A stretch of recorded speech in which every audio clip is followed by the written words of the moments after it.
Okay, great. Guys, keep your cameras on. Super congratulations for SPJIMR Mumbai calls out. Session begins now. Welcome, guys. Welcome. Boys and girls, your seniors are back in here. Rohit, kaisa feel or now you're on the other side of the table. Earlier you were attending these sessions and now you are there. Yeah, it's amazing actually. Like going through the last 2 years of MBA, I have learned a lot, and it feels to be good to be on the other side of the table to really understand that we have gone through this entire journey. All right. Great. Badhiya. Right.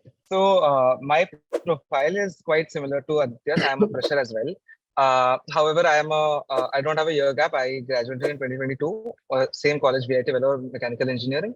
Acha. And I studied with him in marketing cohort only last year. And so coming to the group interview part, like you mentioned, when I was giving my GI1, I had 4 people in the panel, 2 panelists and 4 people in the panel, and all other 3 were from finance.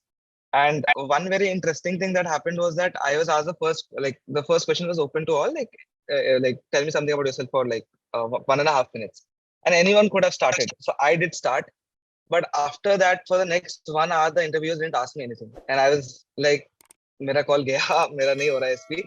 But one of the things that I took away from that particular interview was to not lose hope and keep your composure in stressful situations, because it was very stressful.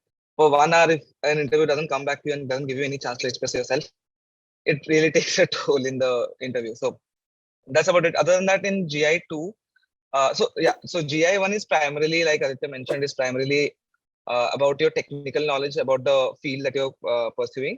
So marketing related, a lot of questions related to marketing. I had my own startup, so they asked me a little bit on my startup.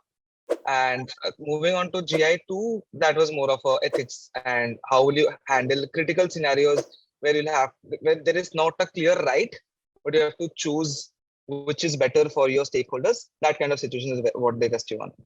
So I think round 2, like Aditya perfectly mentioned, it's about your personality. One thing that is very important is that like scenarios will be given and everybody would be asked to comment on the same scenario. And it will happen, or at least it happened with me, that basis the answer someone else gives, you are then pitted against them and asked for a different opinion and this happens, and then they also twist the scenario into something different after all of you have given the answers. So what they check primarily, according to my understanding, is your consistency of answer or consistency of the person that you are. So if you are saying that I'll not lie and I am a truthful person and I really have that moral code, you should stick through it to the end. You should not like switch your position once you've already given an answer. All right, boys and girls, thank you so much for joining in. Hope you guys enjoyed the session. Say a thank you to your panelists. It was really amazing.